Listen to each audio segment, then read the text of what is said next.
أعوذ بالله من الشيطان الرجيم. بسم الله الرحمن الرحيم. واذكروا نعمة الله عليكم وميثاقه الذي واثقكم به إذ قلتم سمعنا وأطعنا واتقوا الله إن الله عليم بذات الصدور. يا أيها الذين آمنوا كونوا قوامين لله شهداء بالقسط ولا يجرمنكم شنآن قوم على ألا تعدلوا اعدلوا هو أقرب للتقوى واتقوا الله إن الله خبير بما تعملون. وعد الله الذين آمنوا وعملوا الصالحات لهم مغفرة وأجر عظيم والذين كفروا وكذبوا بآياتنا أولئك أصحاب الجحيم. سورة المائدہ آیت 7 سے لے کر 10 تک. ان آیتوں میں بنیادی طور پر 2 چیزوں کا تذکرہ ہے. پہلی چیز، اے ایمان والو، اللہ تعالیٰ کی نعمتوں کو یاد کرو اور اپنے اس میثاق اور وعدے کو پورا کرو جو تم نے وعدہ کیا. اور وہ وعدہ کیا ہے کہ تم نے کہا سمعنا واطعنا، ہم نے بات سن لی، ہم نے بات مان لی. ایک تو اس پر گفتگو ہے. دوسری چیز عدل اور انصاف سے متعلق ہے، اور اس مضمون کی آیت سورۃ النساء میں بھی گزری ہے. یہاں دوبارہ اہمیت کے پیش نظر اس حکم کو بیان کیا گیا کہ اے ایمان والو، عدل اور انصاف کو قائم رکھو. تو پہلی آیت میں جس مضمون پر گفتگو ہوگی ابھی وہ یہ ہے. اللہ تعالیٰ فرماتے ہیں اے ایمان والو یا اے لوگو، اللہ کی نعمت یاد رکھو اور اللہ کے اس میثاق کو بھی یاد رکھو. اللہ تعالیٰ کی نعمتوں کو یاد کرو. نعمتوں کا تذکرہ پیچھے ہوا بھی ہے، اور ان نعمتوں کا شکر بجا لانے کے لیے عبادت کا حکم بھی ہوا کہ اے ایمان والو، نماز، وضو، طہارت، ان چیزوں کا اہتمام کرو، اللہ کا شکر ادا کرو.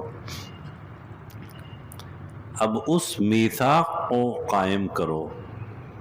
میثاق سے کیا مراد ہے؟ بعض مفسرین نے لکھا ہے کہ اس آیت کا تعلق یہودیوں سے ہے، یہود سے ہے، بنی اسرائیل سے ہے، اس لیے کہ ان کی کتابوں میں حضور نبی پاک صلی اللہ علیہ وسلم سے متعلق صفات ہیں، نشانیاں ہیں، علامات ہیں. تو ان یہودیوں کو خطاب ہے کہ تم ان علامتوں اور نشانیوں کو دیکھ کر، پڑھ کر، سمجھ کر حضور نبی آخر الزمان صلی اللہ علیہ وسلم کی رسالت کا اقرار کر لو. ایک قول یہ ہے. کہ اس آیت کے مخاطب یہود ہیں اور ان سے اس معاہدے کی اور اس میثاق کی پابندی اور اس کو پورا کرنے کا حکم دیا جا رہا ہے۔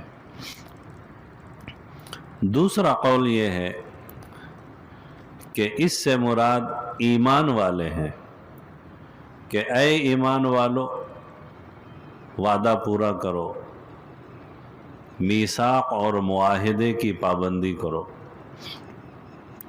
سورۃ المائدہ کا آغاز بھی اسی سے ہے، یا ایھا الذین آمنوا اوفوا بالعقود۔ اب اس میثاق سے مراد کیا ہے؟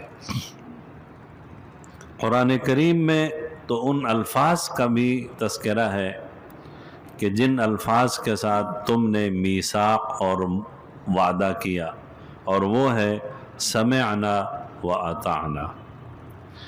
بعض مفسرین نے اس سے مراد وہ میثاق لیا ہے جس کا تذکرہ سورۃ البقرہ کے آخر میں ہے، آمن الرسول بما انزل الیہ من ربہ والمؤمنون، اسی کے آخر میں ہے سمعنا و اطعنا غفرانک ربنا و الیک المصیر۔ کیا ہے ہمارے رب، ہم نے مان لیا، ہم نے سن لیا، ہمیں بخش دے، اور سارے معاملات آپ ہی کی طرف لوٹنے اور پہنچنے والے ہیں۔ تو ایمان والوں نے ان الفاظ میں سمعنا و اطعنا کہا، اور پھر انہی ایمان والوں کی زبانی آگے کچھ دعائیں بھی بیان ہوئی ہیں کہ اے اللہ ہمارے اوپر وہ مشقت والے احکام نہ ڈال جو پچھلی امتوں پر تھے، اور اے اللہ ہمیں معاف کر دے، ہماری مدد فرما، ہماری نصرت فرما، واعف عنا واغفر لنا وارحمنا انت مولانا فانصرنا علی القوم الکافرین۔ تو میثاق سے مراد ہے وہ والا میثاق۔ دوسرے بہت سارے مفسرین نے لکھا ہے کہ اس میثاق سے وہ میثاق مراد ہیں جو ایمان والوں نے حضور صلی اللہ علیہ وسلم سے کیے ہیں، وقتاً فوقتاً بیعت کی ہے، وعدے کیے ہیں۔ جیسے بہت مرتبہ کوئی داعی، کوئی مبلغ یا کوئی استاذ، کوئی پیر و مرشد، کوئی مصلح اپنے متعلقین، اپنے مریدین اور اپنے شاگردوں اور اپنے خادموں سے ایک عہد لیتا ہے کہ آج کے بعد تم نے یہ گناہ نہیں کرنا، یہ گناہ نہیں کرنا، نماز نہیں چھوڑنی، یہ وعدے لیتا ہے۔ تو رسول اللہ صلی اللہ علیہ وسلم نے بھی اور صحابہ رضی اللہ عنہم نے بھی اس طرح کئی معاہدے کیے۔ امام قرطبی رحمۃ اللہ علیہ نے بالخصوص دو معاہدوں کا ذکر کیا ہے۔ ایک معاہدہ ہے لیلۃ العقبہ والا، اور ایک معاہدہ ہے تحت الشجرہ والا۔ لیلۃ العقبہ والا معاہدہ کون سا ہے؟ ہجرت سے پہلے مدینہ منورہ سے انصار مدینہ کی ایک بڑی جماعت آئی اور مینا میں حضور صلی اللہ علیہ وسلم کے ہاتھ پر بیعت کی۔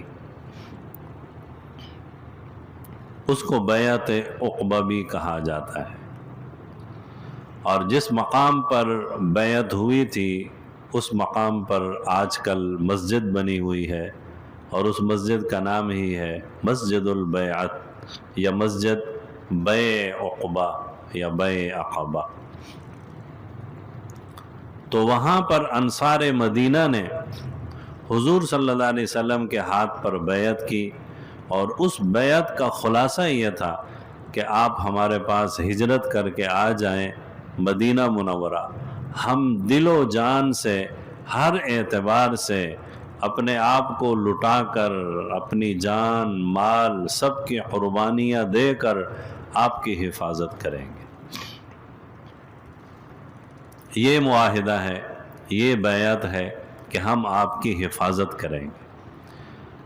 ایسا نہیں ہے کہ آپ ہمارے پاس انصار یعنی مدینہ منورہ میں آ جائیں اور پھر جو ہے نا وہ ہم آپ کو بے یار و مددگار چھوڑ دیں، نہیں، ہم زندگی کے آخری سانس تک آپ کی حفاظت کریں گے، اور اس کے لیے جو کچھ قربان کرنا پڑا ہم قربان کریں گے۔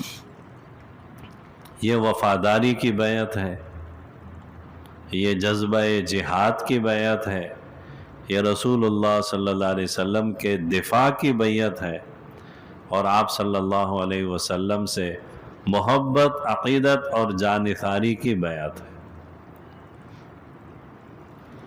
انصار نے تو یہ معاہدہ کیا،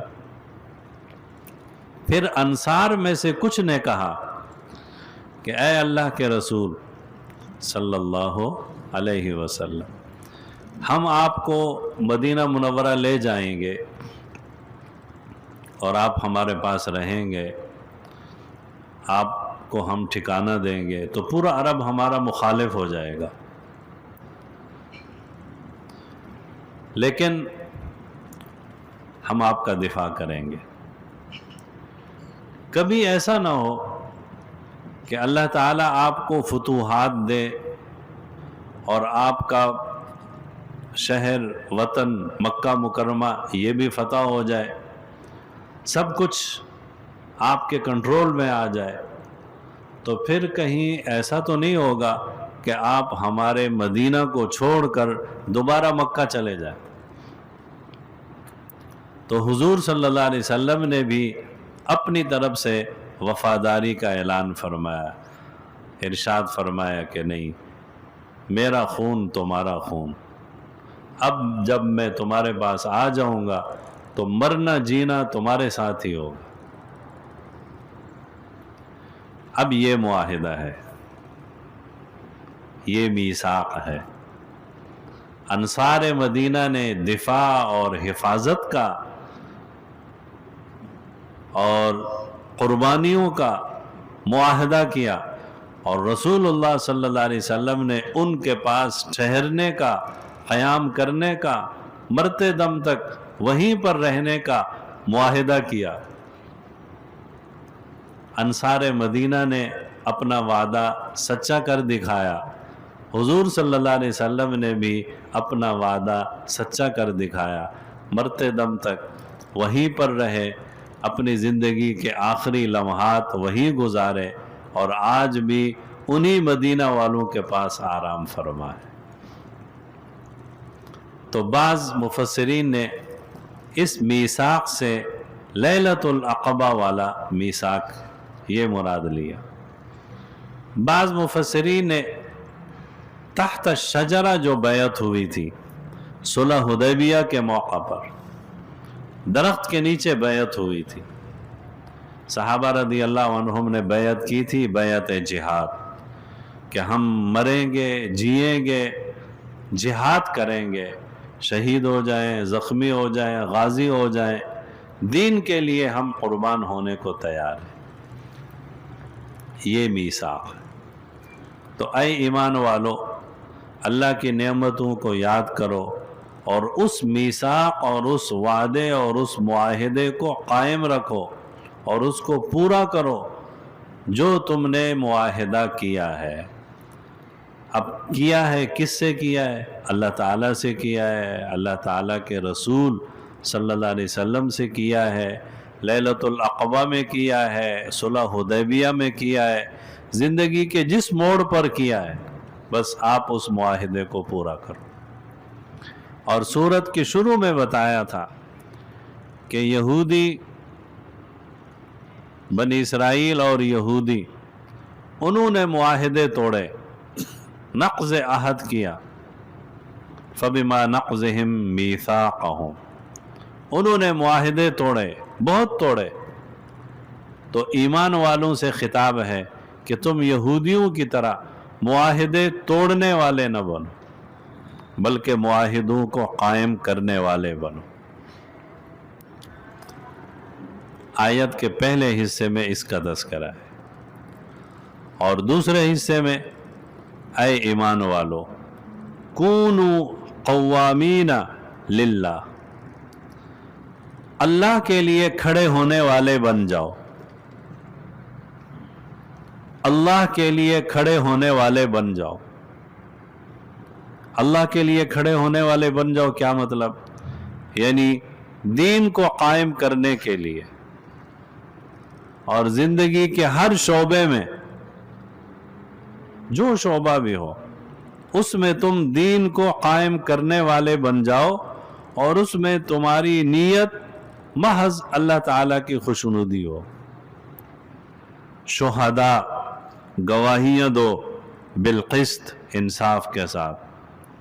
لا یجرمنکم شنآن قوم، کسی قوم کے ساتھ اگر تمہاری کوئی دشمنی یا تمہاری عداوت یا تمہارا اختلاف ہو تو یہ تمہیں عدل اور انصاف سے روک نہ دے۔ ہر موقع پر عدل اور انصاف کے دامن کو تھامے رکھنا۔ اعدلوا، عدل کرتے رہنا۔ هو اقرب للتقوی، عدل تقوی کے زیادہ قریب ہے۔ معاشرے اور سوسائٹی میں انسان کا تعلق ہوتا ہے بہت سارے لوگوں کے ساتھ، معاملات ہوتے ہیں، لین دین ہوتا ہے، بہت سے لوگوں سے ملنا جلنا ہوتا ہے۔ تو ان تمام لمحات میں اور زندگی کے تمام شعبوں میں عدل اور انصاف قائم رکھنے کا حکم ہے۔ پھر عدل اپنی نفس کے ساتھ بھی ہے، عدل اپنے دوستوں کے ساتھ بھی ہے، عدل اہل خانہ کے ساتھ بھی ہے، عدل اولاد کے ساتھ بھی ہے، عدل معاشرے میں رہنے والے دوسرے لوگوں کے ساتھ بھی ہے، عدل استاذ کے ساتھ بھی ہے، عدل بادشاہ کے ساتھ بھی ہے۔ یعنی اعدلوا هو اقرب للتقوی، ہر معاملے میں عدل اور انصاف کو قائم رکھو۔ اپنی نفس کے ساتھ عدل قائم کرو، کیا مطلب؟ اپنے نفس کو، اپنے جسم کو حد سے زیادہ مشقت میں نہ ڈالو۔ جیسا کہ ایک صحابی رضی اللہ عنہ زیادہ عبادت کرنے لگے، اور دن کو روزہ رکھ رہے ہیں، رات کو کھڑے ہو کر قیام کر رہے ہیں، تو آپ صلی اللہ علیہ وسلم نے انہیں سمجھاتے ہوئے فرمایا تمہارے جسم کا تمہارے اوپر حق ہے کہ اس کو سکون دو، اس پر اس کی استطاعت سے زیادہ بوجھ نہ ڈالو۔ تمہاری آنکھوں کا تمہارے اوپر حق ہے، ان کو زیادہ نہ جگاؤ۔ تمہارے گھر والوں کا تمہارے اوپر حق ہے کہ ہر وقت عبادت میں لگے رہو اور گھر والوں کو وقت نہ دو۔ تمہارے مہمانوں کا تمہارے اوپر حق ہے کہ مہمان آ گئے اور آپ جو ہے نا وہ تہجد میں لگے ہوئے ہیں اور فلاں کام میں لگے ہوئے ہیں، نہیں، ان سب چیزوں کا حق ہے۔ اب ان سب کے حقوق ادا کرنا یہ عدل ہے۔ تو عدل اپنی ذات، اہل خانہ، گھر والے، دوست احباب، آپ ایک طالب علم ہیں تو کلاس اور درسگاہ میں دوسرے دوستوں کے ساتھ، آپ کسی جگہ پر پارٹنر ہیں، کسی جگہ پر کام کرتے ہیں، آپ کے ساتھ دوسرے لوگ بھی ہیں، فیکٹری میں ہیں، کسی جگہ پر ہیں، سب کے حقوق کو ادا کرنا یہ عدل ہے۔ حافظ ابن کثیر رحمۃ اللہ علیہ نے اسی آیت کی تفسیر میں وہ مشہور واقعہ بھی ذکر کیا ہے۔ ایک صحابی ہیں حضرت نعمان بن بشیر رضی اللہ عنہ، ان کے والد نے ان کو کوئی تحفہ، ہدیہ، عطیہ دیا، اور ان کی والدہ نے کہا کہ مجھے اس وقت تک اطمینان نہیں ہوگا جب تک کہ حضور صلی اللہ علیہ وسلم کو آپ اس پر گواہ نہ بنا لیں۔ گواہی اس بات پر ہوگی کہ نعمان کو ان کے والد بشیر نے یہ چیز تحفے میں دی ہے، یہ باغ ہے یا یہ غلام ہے، یہ خادم ہے یہ پیسہ ہے، یہ دولت ہے، کوئی بھی چیز ہے۔ رسول اللہ صلی اللہ علیہ وسلم کے پاس معاملہ آیا، آپ صلی اللہ علیہ وسلم نے بشیر سے پوچھا یا نعمان سے پوچھا کہ یہ تحفہ تمام اولاد کو ملا ہے یا صرف بشیر کے ایک بیٹے کو ملا ہے؟ تو جواب دیا گیا کہ بشیر نے یہ تحفہ صرف اپنے بیٹے نعمان کو دیا ہے۔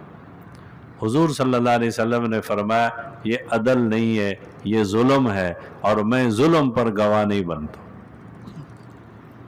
اب اس آیت سے جو مسئلہ معلوم ہوا کہ باپ پر لازم ہے کہ وہ اپنی اولاد میں ہدیہ دینے میں، تحفہ دینے میں عدل اور انصاف قائم کرے۔ بعض لوگ ہوتے ہیں اپنے بعض بیٹوں کو نواز دیتے ہیں اور بیٹیوں کو چھوڑ دیتے ہیں۔ بعض لوگ ہوتے ہیں کسی ایک بیٹے کو دے دیتے ہیں، دوسرے بیٹوں کو چھوڑ دیتے ہیں، اور اسی حالت میں وہ مر گئے، تو یہ ظلم کر کے مرے ہیں۔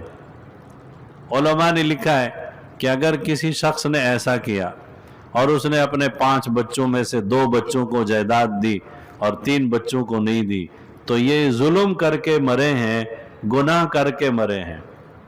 اب کیا کیا جائے؟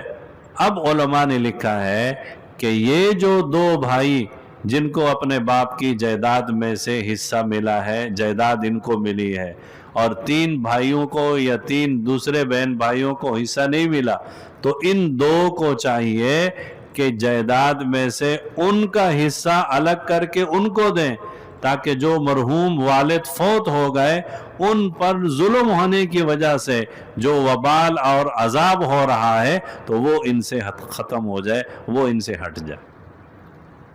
یہ علماء نے لکھا ہے اعدلوا هو اقرب للتقوى، عدل اور انصاف کو قائم کرو اپنی اولاد کے درمیان۔ بلکہ علماء نے لکھا ہے، حدیث شریف کا مفہوم بھی ہے کہ آپ صلی اللہ علیہ وسلم نے فرمایا اس صحابی سے کہ آپ یہ چاہتے ہو کہ آپ کی جتنی بھی اولاد ہے سب آپ سے محبت کرے نا؟ جی۔ یا کوئی زیادہ محبت کرے، کوئی کم محبت کرے، آپ کو برداشت ہوگا؟ نہیں۔ تو فرمایا جب تم ان سے محبت کے طلبگار عدل کے ساتھ ہو کہ سب میرے سے محبت کریں، تو ان کو تحفہ اور ہدیہ دینے میں بھی سب کو برابری کے ساتھ دو، کسی ایک کو نہ دو، کسی ایک کو محروم نہ کرو کہ اس کو دیا اور اس کو محروم کر دیا، ایسا نہ کرو، یہ ظلم۔ اگر کوئی شخص اپنی زندگی میں اپنے مال کی اور اپنی جائیداد کی تقسیم کرنا چاہتا ہے تو علماء سے پوچھے کہ میں اپنی زندگی میں جائیداد تقسیم کرنا چاہتا ہوں، اس کا شرعی طریقہ کیا ہو؟ عام طور پر ایسا ہوتا ہے کہ مرنے کے بعد جو بیٹا اور بیٹی ہوتے ہیں تو بیٹے کو بیٹی سے ڈبل حصہ ملتا ہے میراث میں، لیکن اگر کوئی شخص اپنی زندگی میں میراث تقسیم کرنا چاہتا ہے تو عدل کا حکم ہے بیٹے اور بیٹی کو برابر کا حصہ دو۔ یہ عدل ہے، اس لیے کہ آپ کی اولاد میں تحفہ اور ہدیہ دینے میں آپ کو عدل اور برابری کا حکم ہے۔ میراث کا مسئلہ الگ ہے، آپ اس دنیا سے چلے گئے، میراث تقسیم ہوئی، بیٹی کو آدھا ملے گا اور بیٹے کو پورا ملے گا، یا بیٹے کو 2 حصے ملیں گے، بیٹی کو 1 حصہ ملے گا۔ لیکن اگر آپ زندگی میں تقسیم کرنا چاہتے ہیں تو پھر اعدلوا، پھر برابری کے ساتھ سب کو دیں۔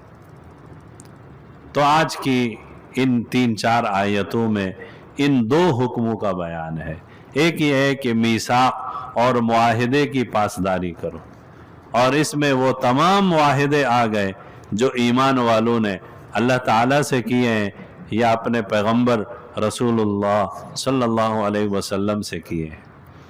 دوسری آیت میں عدل اور انصاف کو قائم رکھنے کا حکم ہے۔ اس کے بعد جو 2 آیتیں ہیں اس میں ایمان والوں کے لیے اللہ تعالیٰ کی طرف سے مغفرت اور اجر عظیم کا وعدہ ہے، اس لیے کہ ایمان والے اللہ تعالیٰ کے احکامات پر عمل کریں گے، اور کافر جو منکر ہیں ان کے لیے حکم ہے کہ اصحاب الجحیم، یہ جہنم میں جائیں گے، اس لیے کہ یہ احکامات پر عمل کرنے والے نہیں، نافرمان لوگ ہیں۔ اللہ تعالی ہم سب کو عمل کرنے کی توفیق نصیب۔ وَاذْكُرُوا نِعْمَةَ اللَّهِ عَلَيْكُمْ، یاد کرو اللہ تعالیٰ کا احسان اپنے اوپر، وَمِيثَاقَهُ الَّذِي وَاثَقَكُمْ بِهِ، اور وہ عہد اور میثاق بھی جو تم سے ٹھہرایا تھا، یعنی تم سے کیا گیا۔ اِذْ قُلْتُمْ سَمِعْنَا وَأَطَعْنَا، جب تم نے کہا تھا ہم نے سنا، ہم نے مانا۔ وَاتَّقُوا اللَّهَ، اللہ سے ڈرتے رہو۔ ان اللہ علیم بذات الصدور، اللہ تعالیٰ خوب جانتا ہے دلوں کی بات۔ یا ایہا الذین آمنوا، اے ایمان والو، کونوا قوامین للہ، اللہ کے لیے کھڑے ہونے والے بن جاؤ۔ شہداء بالقسط، گواہی دو انصاف کے ساتھ۔ وَلَا يَجْرِمَنَّكُمْ شَنَآنُ قَوْمٍ عَلَىٰ أَلَّا تَعْدِلُوا، اور کسی قوم سے دشمنی اور عداوت تمہیں اس بات پر برانگیختہ نہ کرے کہ تم انصاف چھوڑ دو اور عدل نہ کرو۔ اعدلوا، عدل کرو، انصاف کرو۔ هو اقرب للتقوی، یہ تقوی کے زیادہ قریب ہے۔ واتقوا اللہ، اللہ سے ڈرو۔ ان اللہ خبیر بما تعملون، تم جو کچھ کرتے ہو اللہ تعالیٰ کو اس کی خوب خبر ہے۔ وعد اللہ الذین آمنوا، اللہ نے وعدہ کیا ان لوگوں سے جو ایمان لائے۔ وعملوا الصالحات، اور وہ نیک عمل کرتے ہیں۔ لہم مغفرۃ واجر عظیم، ان کے لیے بخشش ہے اور بڑا ثواب ہے۔ والذین کفروا وکذبوا بآیاتنا، اور وہ جنہوں نے کفر کیا اور ہماری آیتوں کو جھٹلایا۔ اولئک اصحاب الجحیم، یہ ہیں دوزخ والے۔